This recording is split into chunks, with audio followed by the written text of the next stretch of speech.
नमस्कार। मैं बीएसएफ का रिटायर इंस्पेक्टर पूरनचंद जोशी आज आपको उत्तराखंड के एक तीर्थ जो कि अलकनंदा नदी पर बने हुए 5 प्रयागों में से तीसरा प्रयाग है, यानी कि प्रयाग माने संगम, कर्णप्रयाग। कर्णप्रयाग से आपको नमस्कार, प्रणाम और वंदे मातरम करता हूँ।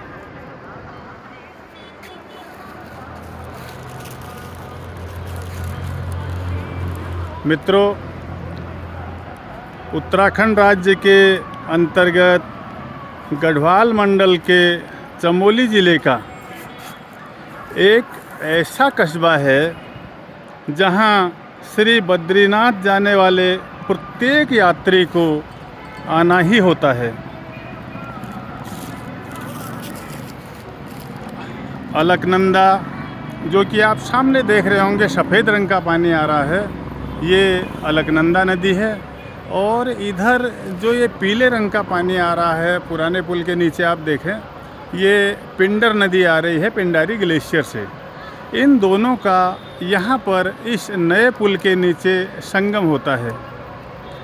तो अलकनंदा और पिंडर नदी के संगम पर स्थित कर्णप्रयाग में पिंडर का एक नाम पहले से कर्णगंगा भी हुआ करता था, जिसके कारण ही इस तीर्थ संगम का नाम कर्णप्रयाग पड़ गया। यहाँ संगम पर उमा मंदिर और कर्ण मंदिर दर्शनीय हैं। ये जो आप पुल देख रहे हैं, पुल के पार इस पीपल के पेड़ के नीचे कर्ण मंदिर और उमा मंदिर स्थित हैं, जो कि पहले ये नदी का जल उन मंदिरों को टच किया करता था, लेकिन धीरे धीरे मिट्टी के बहाव होने के कारण नदी का स्तर नीचे को जाते ही रहता है। यहाँ संगम पर उमा मंदिर और कर्ण मंदिर बहुत ही ये दर्शनीय हैं। यहाँ से राष्ट्रीय राजमार्ग संख्या 7 और 109 गुजरते हैं।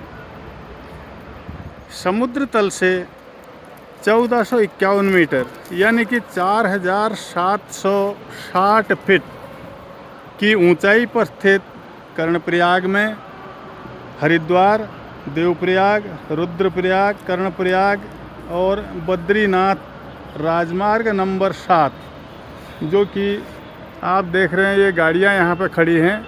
ये इधर मेरे सामने की तरफ 7 नंबर राजमार्ग आता है, जो कि यहाँ पे नीचे पुल के ये मेरी साइड, लेफ़्ट साइड में यहाँ पर आके मिलता है।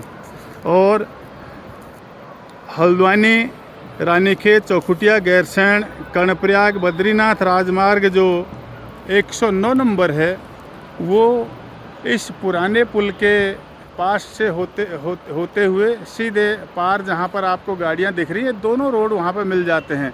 ये नया पुल जो है ये हरिद्वार, ऋषिकेश होते हुए आ रहा है, और जो पुराना पुल है ये हल्द्वानी, चौखुटिया और गैरसैंण होते आ रहा है। और सामने फिर जो रोड जा रहा है आपको दाहिनी तरफ, पुराने पुल के दाहिनी तरफ 2 गाड़ियाँ भी जा रही हैं मुड़ते हुए, ये बद्रीनाथ को चले जाता है। और आप आगे देख रहे होंगे, ये अलकनंदा नदी जो आ रही है बद्रीनाथ से, इसके ऊपर ही ऊपर रोड कटा हुआ है राइट साइड में, जो कि सीधे बद्रीनाथ को जा रहा है। और जो ऋषिकेश कर्णप्रयाग रेलवे लाइन है, वो भी ये जो सामने आपको ये मकान दिख रहे हैं, इस पहाड़ी के अंदर सुरंग से, और ये अलकनंदा नदी जहाँ आपको दिखनी बंद हो रही है आगे बद्रीनाथ साइड को, उसके सामने आगे कुछ प्लेन जगह है, वहाँ पर उसका स्टेशन निर्माणाधीन है। तो ये कर्णप्रयाग में रोड और रेल की कनेक्टिविटी के बारे में मैंने आपको बताया था। और फिर ये बद्रीनाथ वाला मार्ग, दोनों मार्ग, ये जो हरिद्वार ऋषिकेश से आ रहा है और हल्द्वानी गैरसैंण होते हुए यहाँ पे जो मिल रहे हैं, ये आगे इसमें नंदप्रयाग, पीपलकोटी और जोशीमठ होकर के बद्रीनाथ पहुँचता है। यह जो संगम है ये अलकनंदा नदी के 5 प्रयागों में तीसरा है। सबसे पहला प्रयाग बद्रीनाथ से जब आप इधर को चलेंगे तो विष्णु प्रयाग आता है, जहाँ से हेमकुंड साहिब को भी रास्ता जाता है। और दूसरा प्रयाग यहाँ से लगभग 15 किलोमीटर दूर नंद प्रयाग में आता है, वही बद्रीनाथ रोड पर। और तीसरा ये कर्णप्रयाग, जहाँ का आप इस समय ये विहंगम दृश्य देख रहे हैं और ये वीडियो देख रहे हैं, ये कर्णप्रयाग कस्बा है या शहर कहें या कस्बा कहें। जितना आप ये पार की तरफ देख रहे हैं इतना ही ये मेरी साइड में है, क्योंकि मैं इस वीडियो को एक व्यू पॉइंट से बना रहा हूँ ताकि अधिक से अधिक क्षेत्र आप लोगों को दिखाई दे। तो मित्रों, ये तीसरा प्रयाग है यहाँ पर, और इसके आगे चौथा रुद्रप्रयाग और पांचवा देवप्रयाग आता है। और इन पंच प्रयागों यानी कि संगमों का राजा है प्रयागराज, जिसको पहले इलाहाबाद कहा जाता था। तो मित्रों, कर्णप्रयाग एक बहुत ही महत्वपूर्ण तीर्थ है। पूर्व में श्री बद्रीनाथ जाते हुए साधुओं, मुनियों, ऋषियों एवं पैदल तीर्थयात्रियों को कर्णप्रयाग होकर ही जाना होता था, और आज गाड़ी से आकर के भी कर्णप्रयाग होके ही जाना होता है। तो मित्रों, कहा जाता है कर्ण यहाँ अपने पिता सूर्य की आराधना किया करता था, यहाँ वो तपस्या किया करता था। और यहाँ देवी गंगा व शिवजी ने कर्ण को साक्षात दर्शन दिए थे। और कहावत है कि डिमरी ब्राह्मणों के घर शंकरी शेरा के एक खेत में हुआ था, जो बद्रीनाथ के पुजारी थे, और इन्हें ही उसका मायका जाना जाता है। तथा कपरीपट्टी गांव का शिव मंदिर उनकी ससुराल होती थी।